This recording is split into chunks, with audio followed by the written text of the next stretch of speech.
profitability into the business and you're really trying to differentiate yourself from the fray, pay attention. So do you want to make $100 or do you want to make millions of dollars? The amount of effort to bid and propose is the same. So I want to marshal my resources accordingly. Why should they buy from you, and can you communicate the value? Stack 5 companies up side by side. They are not the same, although they may be selling the same thing. Their people are going to be different. Their processes are going to be different. How the company culture is going to be different. Now, if you want to continue to play small, then fine, don't listen to me.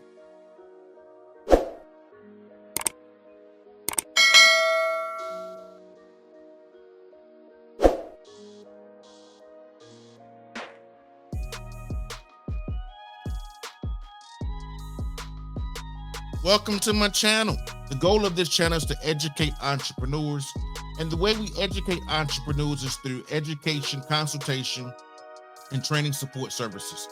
I want to help you lower your learning curve, and I want you to find success faster in government contracting. Now, I believe our channel is unique. Number one, we believe in advanced education. As many of you guys know, in 2023, I completed my PhD in management from Case Western Reserve University.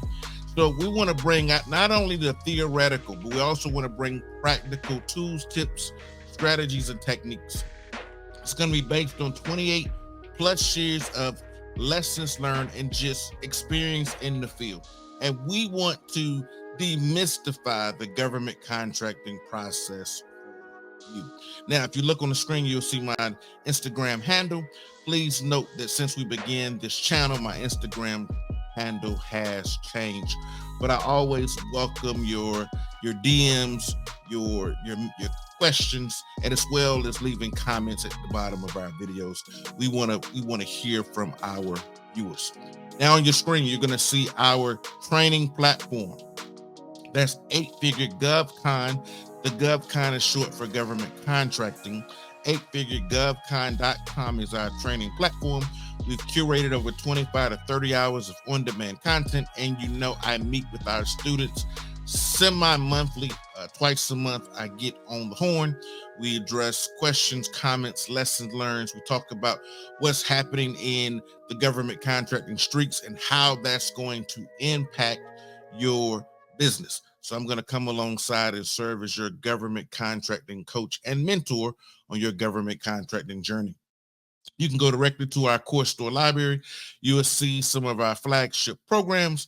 We have more programming coming, so stay tuned. We'll talk about that in future videos, but we're always looking to hear how we can better serve the government contracting community, industry, and emerging entrepreneurs.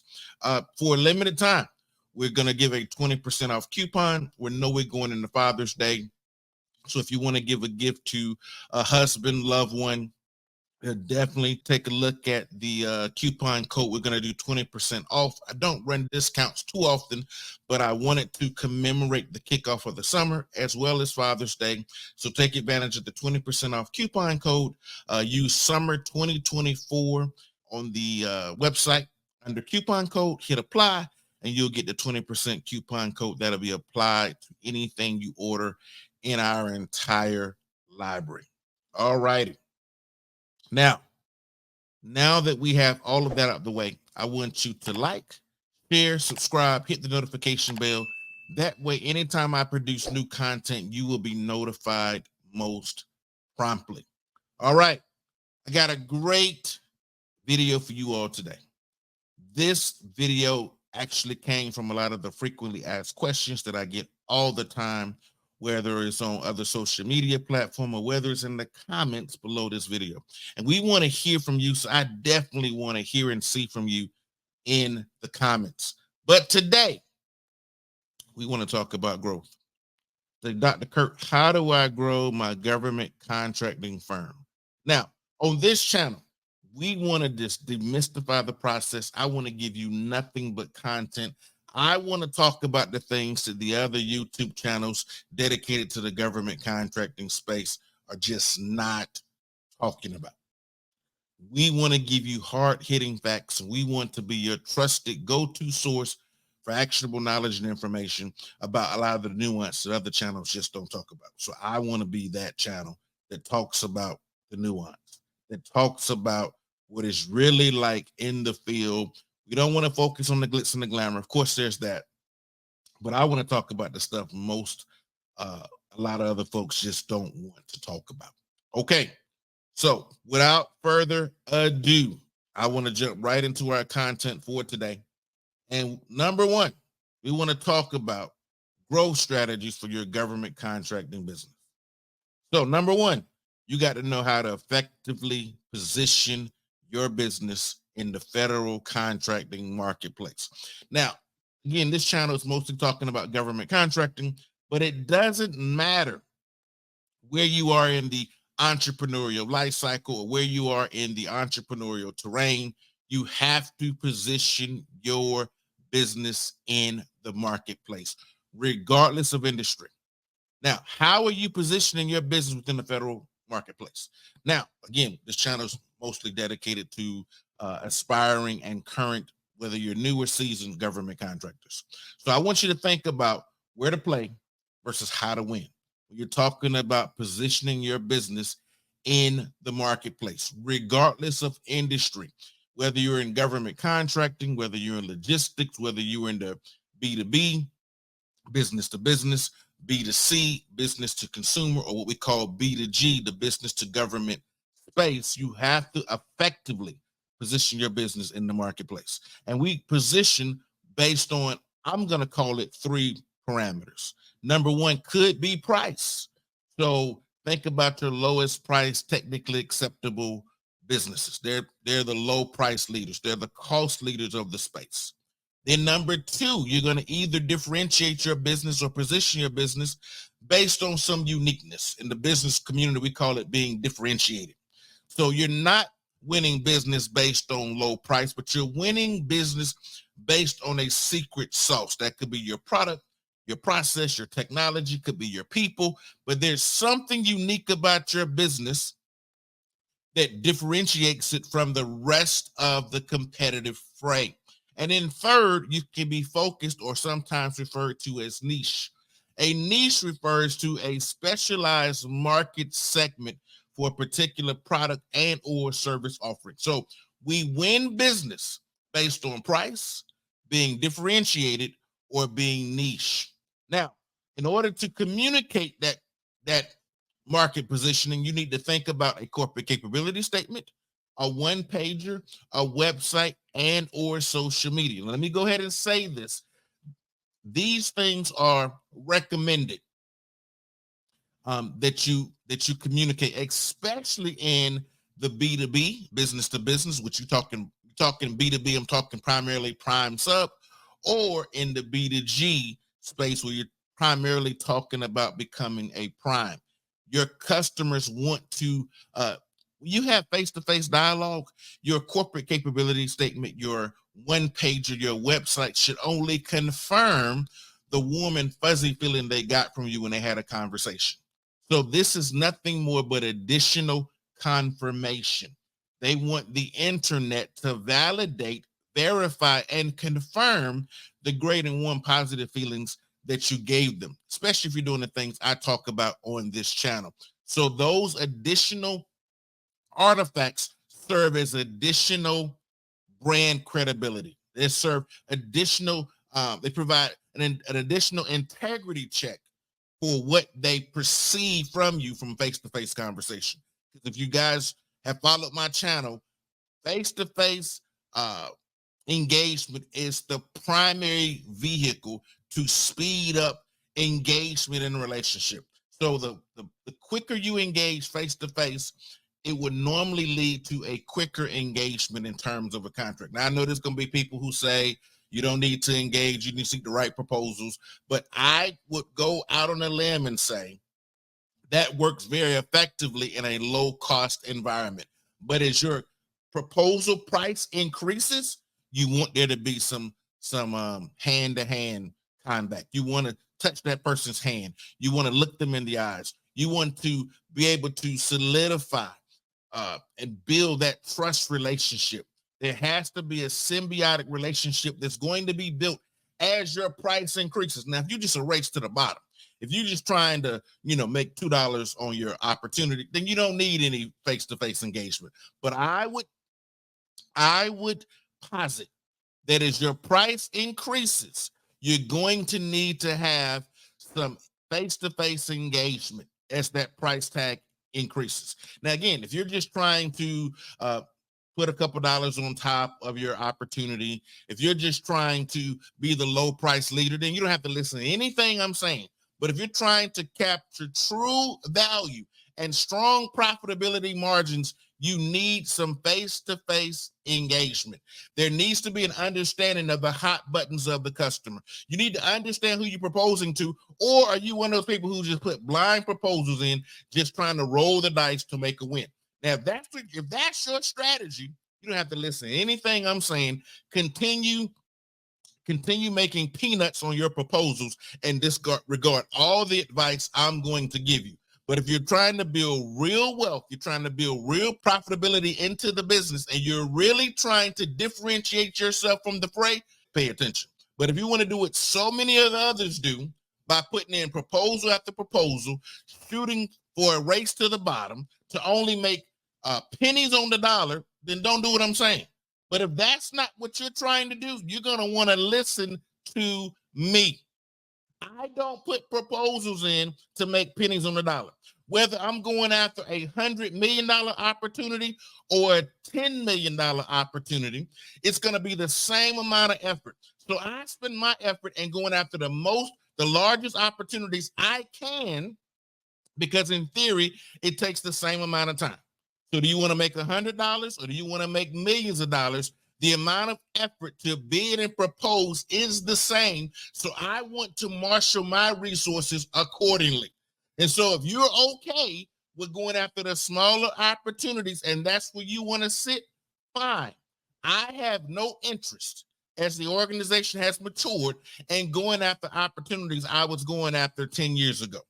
As an organization, you need to grow, you need to evolve, and it's very difficult to do that in the absence of relationships. Now, I understand when you get in the game, you may be forced to pursue some of the smaller opportunities. But over time, 5, 10, 15 years in the game, I should not be going after the same scale of opportunities I was when I first got started. I'm just saying. Now, if you want to continue to play small, then fine, don't listen to me. But let me keep moving. Okay, before I jump into point number 2, I got a new boot camp coming out called the GovCon Launchpad Formula. You're going to want to jump in. This thing is going to kick off on August 8th, 2024. I'm only taking a limited amount of students.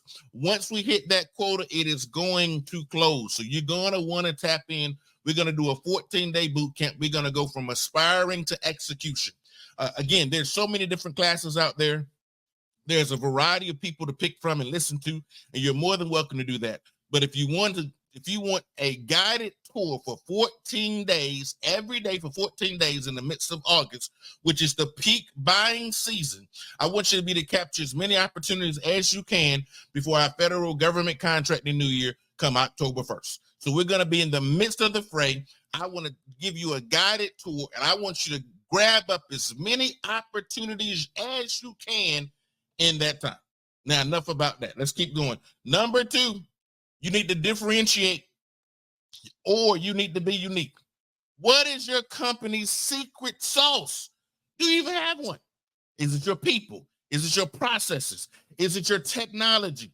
Is it some innovative product that they can only get from you because you got a relationship with the original equipment manufacturer, known as the OEM? Why should they do business with you? I'm not talking about a cost leader, low-cost strategy. I'm talking about how do you maximize value, top line and bottom line revenue.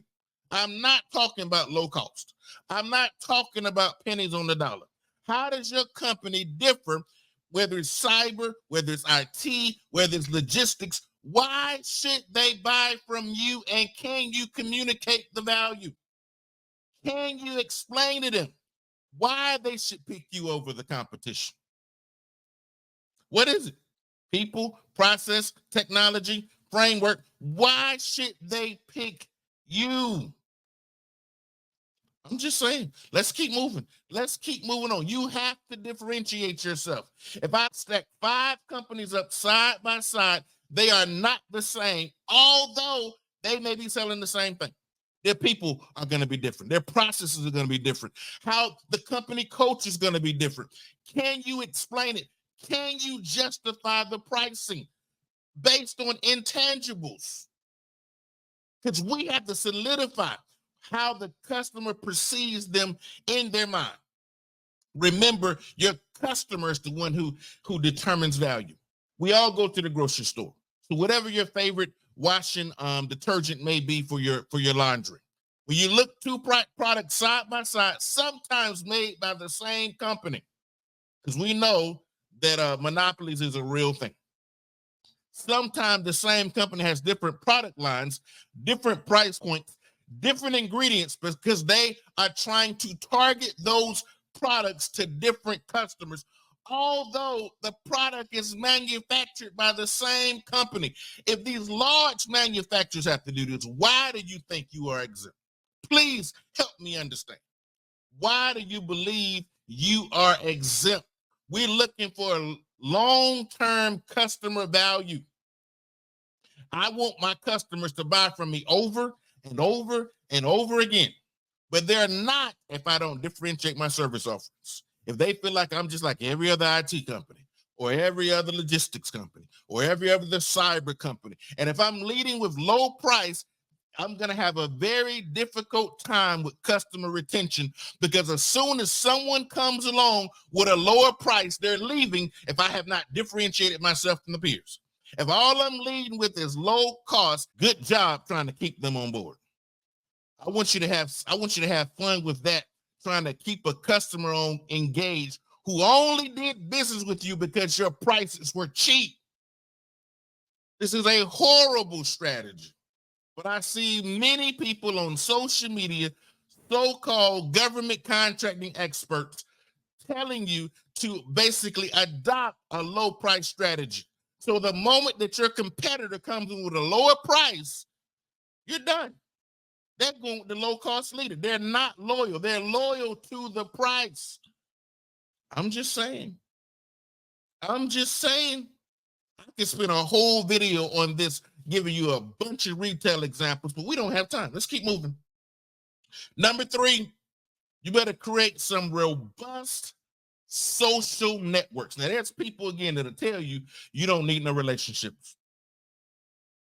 But, the acronym for team is together, everyone achieves more. So we need teams. We need relationships. At the end of the day, if people are going to spend real money with very thick profit margins, it's going to be based on relationship. It's going to be based on relationship. I'm just saying, it's going to be based on brand identity. Now, if you're the low-cost guy, you ain't got to do nothing. Or young lady, you don't have to do nothing, I'm saying.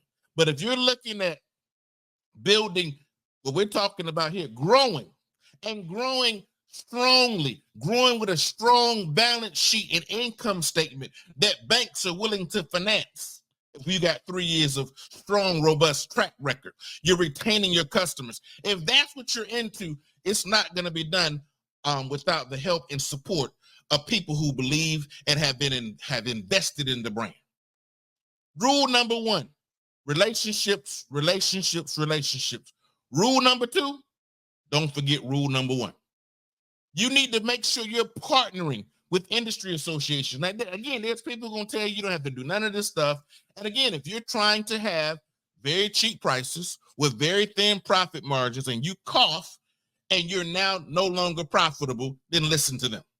But if you want to make sure that you build a fortress of a balance sheet where there's a lot of cash flow coming in and you got tons and tons of profitability within the confines of the government contract and accounting rules and procedures. If you want to do that, then you want to listen to me. So you need to make sure you understand who your customers are. Do you understand their hot buttons? What makes this customer tick? No two customers are the same. Do I understand what their hot buttons are going into the proposal process, or am I just putting words on the page? Am I just regurgitating the PWS in different ways, talking about how great I am? That does not win profitable, large contracts. And if you want to win the porta potty contract and only make an extra $1,000, then you don't have to listen to me. If you're okay doing the HVAC contracts and not putting any warranties in, if you're okay with the painting contract and the paint cracking, and you ain't putting no warranties in, and you don't have enough money to pay the people to come back and do the services that you retained them for the first time, and that the government is holding you accountable to, then don't listen to me. And that's what you want to do. But if you want to win contracts and you want to outsize your competition, and you want to be the repeat phone call every time they need similar products and services based on similar size, scope, and complexity, then you want to listen to me. You need to make sure not only you building relationships at the prime level and at the subcontractor level and with the federal agencies, if you're a government contract with the federal. If you're state, you're going to be doing the same thing at the state. If you're local, you need to be doing the same thing at the local. If you're commercial, same thing. But you also need to be building some strong industry associations. Now, which industry associations are you talking about, Dr. Curt? Well, in my industry, some places you might want to talk to is AFCEA. That's the Armed Forces Communications and Electronics Agency. It may be ACT or ACT, the American Council for Technology, the Industry Advisory Council. It may be the NDIA, the National Defense Industrial Association. Maybe it's PSC, the Professional Services Council. Maybe it's the contractors of NSA.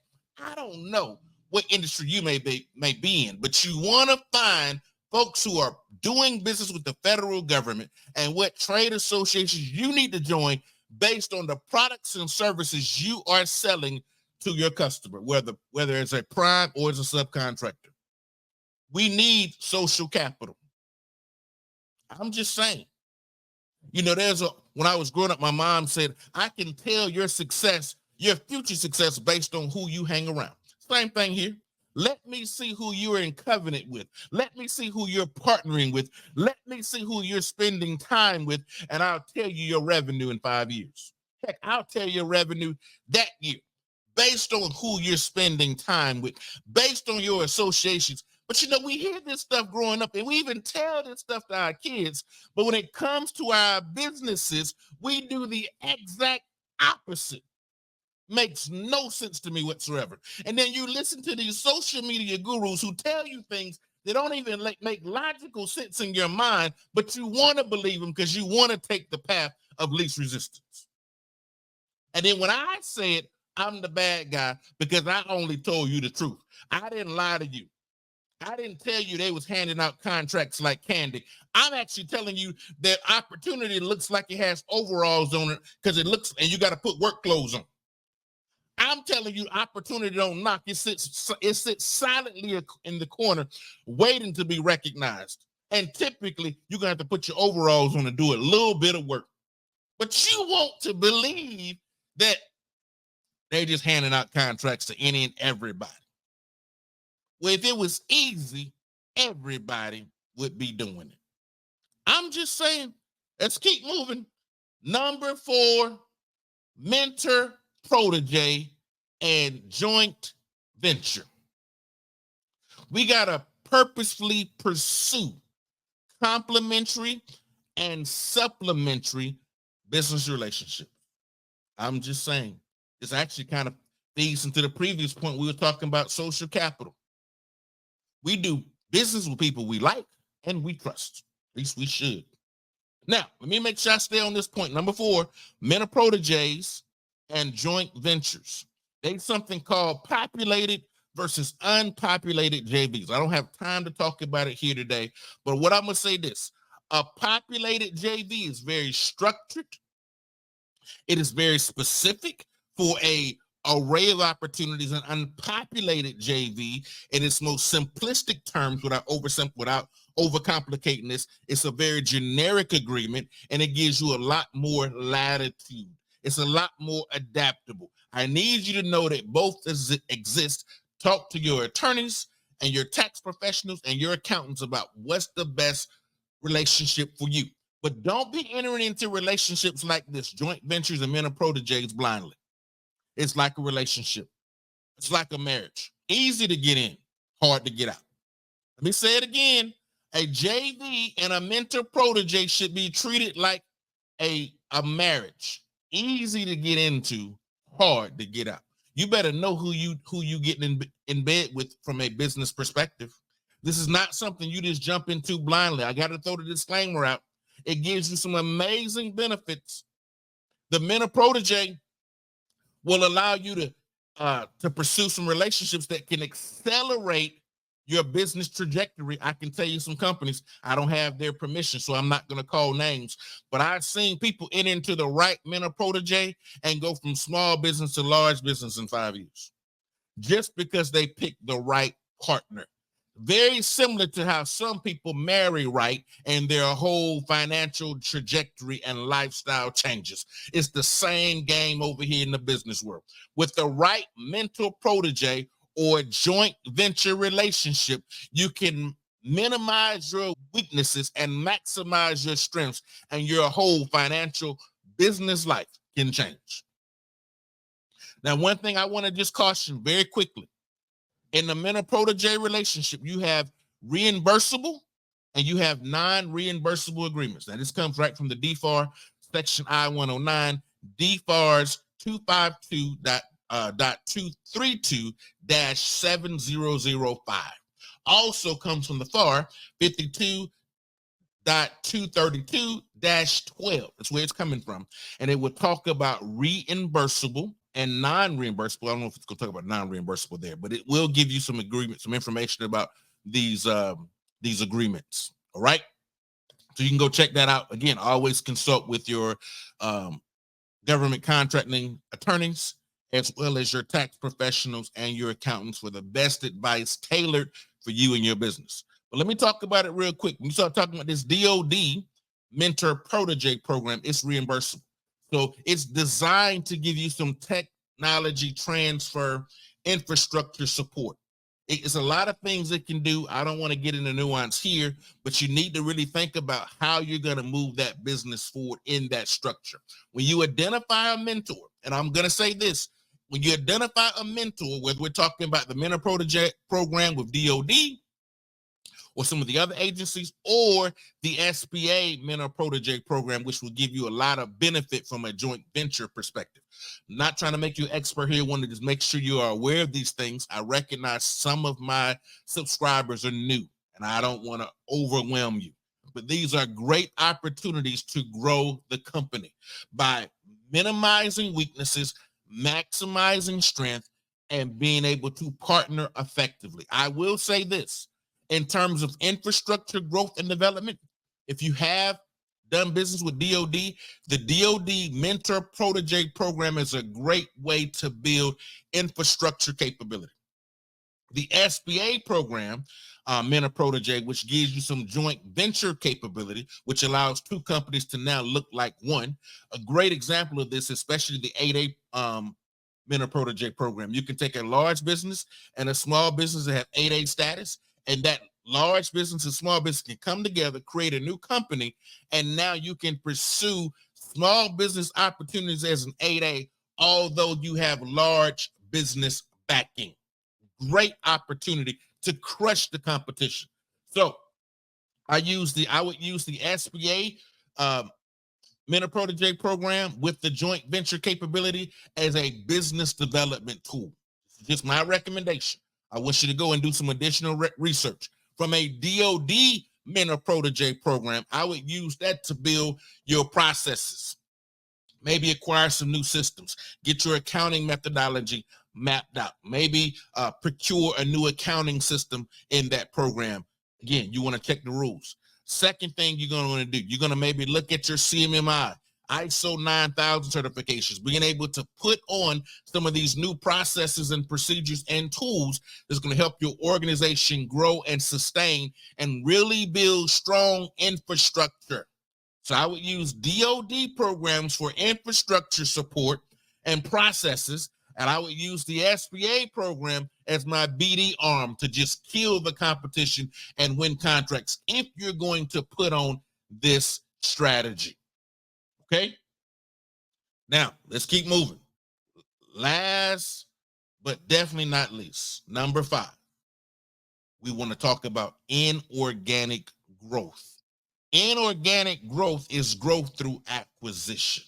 Organic growth is when you grow just by the bidding process or the subcontracting process. Things you do naturally, bidding, prime contracts, or bidding as a prime or sub, because you can sometimes the primes will make you submit a bid as well. So bidding as a prime or subcontract is a great method. When you start talking about bidding, typically you're talking about a prime bidding for federal contracts. You can also submit bids as a subcontractor. So you're thinking about the normal growth process. Inorganic growth is when you're buying other companies. You're buying your way into a space. This is when you got some money on the balance sheet. There's cash because you've done the things I teach on this side. You're not going after contracts making pennies on the dollar.